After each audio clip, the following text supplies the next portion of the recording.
Hello बच्चों, let's read this question. So this question says, column 1 gives a situation in which two dipoles or dipolement pi cap root 3 pj cap are placed at the origin. A circle of radius capital R with center at origin is drawn as shown in the figure. Column 2 gives the coordinates of certain position on the circle. Match the statement in column 1 and the statement in column 2. आपको column 1 and column 2 given कर रखे and we have देखिए आपको यहाँ पर 4 options given कर रखे ABCD आपको यहाँ पर मैच करके बताने हैं। ऑलराइट, तो देखिए बच्चों इस क्वेश्चन का की कॉन्सेप्ट आप क्या लिख सकते हैं। आपको देखिए यहाँ पर डायपोल दे रखा, क्या दे रखा है आपको, दो डायपोल्स गिवन है। ओके, तो इस क्वेश्चन का की कॉन्सेप्ट देखिए इलेक्ट्रिक डायपोल ही लिख लीजिए। क्या लिख लीजिए? Electric dipole. इलेक्ट्रिक डायपोल का देखिए आपको कॉम्बिनेशन गिवन कर रखा है। तो देखिए हम इलेक्ट्रिक डायपोल यहाँ पर इलेक्ट्रिक डायपोल मोमेंट नेट क्या करेंगे, कैलकुलेट करके बताएंगे। देखिए दो डायपोल है, एक एक्स एक्सिस का लॉन्ग है, एक वाई एक्सिस का लॉन्ग है, तो इनका नेट देखिए कैसे आएगा। ये आपका पी आपका आई कैप का लॉन्ग है। ओके, इसको देखिए हम फिगर यहाँ पर हम फिगर क्लियरली बना लेते हैं। ऑलराइट, तो देखिए बच्चों यहाँ पर आपका एक डायपोल है, दिस इज अ डायपोल। ये आपका P cap P I cap का लॉन्ग है और दूसरा डायपोल आपका कितना है, रूट थ्री पे के। ओके, रूट थ्री पी, ये डायपोल की डायरेक्शन रिप्रेजेंट करके, dipole is a vector quantity. Okay, तो ये आपका देखिए एक्स एक्सिस है, this is our y axis. ये कौन सा एक्सिस आपका, वाई एक्सिस है। ओके, आपको देखिए क्या बताना है यहाँ पर, आपको बताना है कि किस पॉइंट पर आपका पोटेंशियल मैक्सिमम है, इलेक्ट्रिक फील्ड मैक्सिमम है, ये सब चीज आपको यहाँ पर कैलकुलेट करके बतानी है। तो देखिए बच्चों ये दो डायपोल्स का रिजल्टेंट क्या होगा, इन दो डायपोल डायपोल के मोर डायपोलमेंट वेक्टर क्वांटिटी, तो उसका रिजल्टेंट देखिए ये ऐसे कुछ आएगा। Okay, it will lie more closer to three p, root three p के ज्यादा पास होगा क्योंकि रूट थ्री पी का मैग्नीट्यूड ज्यादा है। तो ये डायपोल मोमेंट आपका इस तरीके से आएगा। ओके, तो ये देखिए आपका इसका मैग्नीट्यूड कितना होगा, देखिए हम फाइंड आउट कर सकते हैं। दो वेक्टर्स को देखिए हम कैसे ऐड करते हैं, पी का square plus root three p का स्क्वायर कितना होगा आपका, थ्री पी का स्क्वायर का रूट कर लेंगे, this will be our net dipole. तो ये कितना गया आपका, टू पी के इक्वल आ गया। तो हम लिख सकते हैं जो हमारा नेट डायपोल मोमेंट आएगा वो किसके इक्वल हो गया आपका, टू पी वेक्टर के इक्वल हो जाएगा। Okay, so this is our net dipole और इसका डायपोल मोमेंट कितना हो गया आपका, टू पी वेक्टर के इक्वल हो जाएगा। ओके, ये एंगल देखिए कितना बनेगा, ये एंगल भी हम फाइंड आउट कर सकते हैं। देखिए टेन थीटा किसके इक्वल होता है, परपेंडिकुलर बाय बेस। परपेंडिकुलर कितना आपका, root three p by base कितना होगा, पी। तो पी से पी कैंसिल कर लीजिए, टेन थर्टी की वैल्यू रूट थ्री के इक्वल और थीटा आपका यहाँ से कितना आएगा, 60 डिग्री। ओके, तो ये एंगल आपका देखिए 60 डिग्री के इक्वल हो गया। ये एंगल हमने यहाँ पर फाइंड आउट कर लिया, this angle is equal to 60 degree. ये किसके इक्वल आपका, 60 डिग्री के इक्वल है। ओके, अब देखिए हमने यहाँ पर एक सर्किल ड्रॉ कर दिया। ओके, वी हैव ड्रॉन इस सर्किल, सर्किल ड्रॉ करता, सर्किल क्यों ड्रॉ किया देखिए, क्योंकि हमें कोऑर्डिनेट्स बताने। ओके, तो देखिए बच्चों हम बता सकते हैं कि ये इस पॉइंट के कोऑर्डिनेट देखिए हम बता सकते हैं। ओके, ये हमारे यहाँ पर अभी तक का नेट कॉन्फ़िगरेशन हो गया। अब क्वेश्चन को आगे पढ़ते हैं। क्वेश्चन बोला कि the coordinates of the point on the circle where the potential is maximum. Potential का फॉर्मूला देखिए क्या होता है आपका, p cos theta by 4 pi epsilon naught r square. Okay, और यहाँ से मैं देखिए यहाँ से मैं लिख सकता हूँ कि पी cos थीटा को मैं देखिए क्या लिख सकता हूँ, p vector dot over e r vector divided by कितना होगा, 4 pi epsilon naught r square. Okay, यानी कि देखिए जब आपका थीटा जीरो होगा तब आपका पोटेंशियल क्या होगा, मैक्सिमम होगा। इसको मैंने वेक्टर फॉर्म में ऐसे लिखा, पी cos थीटा को देखिए क्या लिख सकते हैं, p dot r r cap. Okay, ये आपका पी cos थीटा के इक्वल हो जाएगा। ओके, तो देखिए पोटेंशियल मैक्सिमम होने का मतलब क्या, पोटेंशियल आपका वहां पर मैक्सिमम होगा जहां पर आपका cos थीटा की वैल्यू जीरो होगी, या फिर बता सकते हैं जहां पर आपका डायपोलमेंट और रेडियल वेक्टर सेम डायरेक्शन में होगा। ओके, तो इस पॉइंट पर हम बता सकते हैं, इस पॉइंट पर देखिए हम बोल सकते हैं कि आपका डायपोल भी आपका इस डायरेक्शन में है, तो इस पॉइंट पर आपका पोटेंशियल क्या होगा, मैक्सिमम के इक्वल होगा। ओके, तो इस पॉइंट के कोऑर्डिनेट देखिए हमें यहाँ पर बताने, कोऑर्डिनेट देखिए क्या होंगे, इसके रेडियस आर है, ये एंगल 60 है, तो हम लिख सकते हैं देखिए एक्स एक्सिस के अलॉन्ग जो डिस्टेंस होगी ये आपकी आर cos 60 होगी, और आर cos 60 की वैल्यू कितनी होती है आपकी, आर बाई टू के इक्वल होती है। वाई वाली डिस्टेंस देखिए कितनी होगी, आर साइन 60, आर साइन 60 कितना होता है आपका, root three by two r. Okay, ये आपने इसके कोऑर्डिनेट यहाँ पर फाइंड आउट कर लिए, तो इस पॉइंट पर हम बता सकते हैं पोटेंशियल मैक्सिमम होगा। ओके,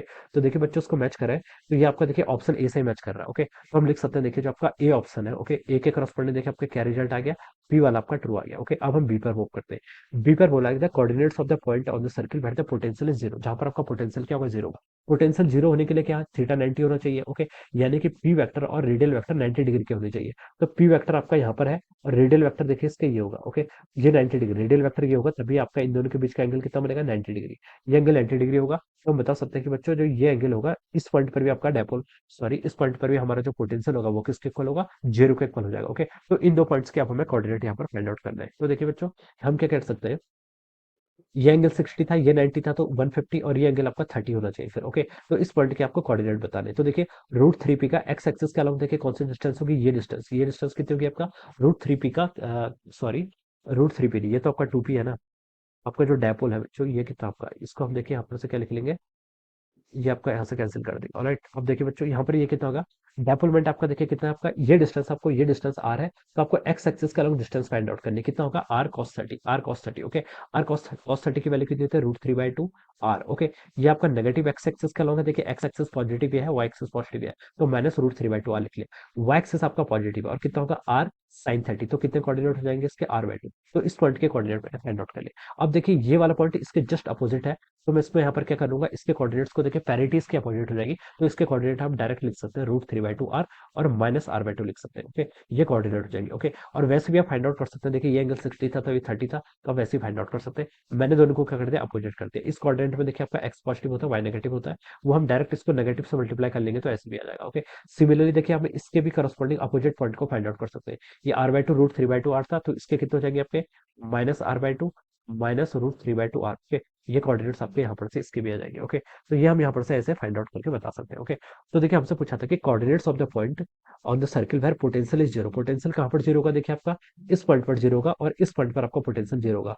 तो देखिए बच्चों इसके कोऑर्डिनेट्स देखिए कि आपके माइनस √3/2 आर, ये r/2 आर मैच कर रहा है और एस भी मैच कर रहा है, ओके। तो हम बता सकते हैं बी के करस्पॉन्डिंग देखिए आपका आर और एस हो जाएगा, क्या हो जाएगा आपका आर और एस क्या कर रहे हैं, मैच कर रहे हैं। अब सी पे आइए, सी पे देखिए क्या बोला है, the coordinates of the point on the circle where magnitude of electric field intensity 4p/4πε0 r3, okay. अब देखिए बच्चों जो आपका इलेक्ट्रिक फील्ड होता है, देखिए इलेक्ट्रिक फील्ड डायपोल के कारण एक्सिस पर कितना होता था, एक्सिस पर डायपोल के कारण इलेक्ट्रिक फील्ड 2kp/r³ के इक्वल होता था।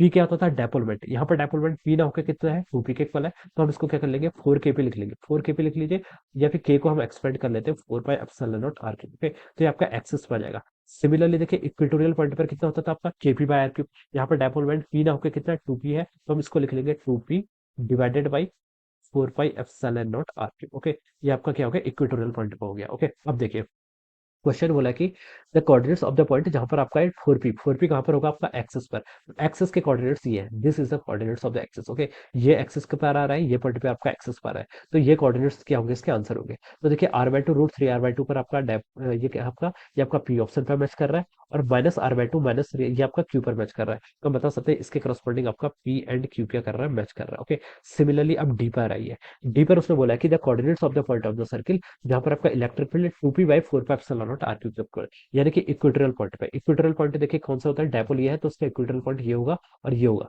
इन दोनों पॉइंट्स के कोऑर्डिनेट्स आप मैच कर लीजिए, देखिए ये आपका देखिए ये तो आपका आर से मैच कर रहा है और ये आपका देखिए एस से मैच कर रहा है, तो हम बता सकते हैं आर और एस क्या हो जाएंगे इसके करस्पॉन्डिंग आपके answers, okay. So this is how we will solve this question, इस तरीके से हम इस क्वेश्चन को क्या करेंगे आपका सॉल्व करेंगे, ओके।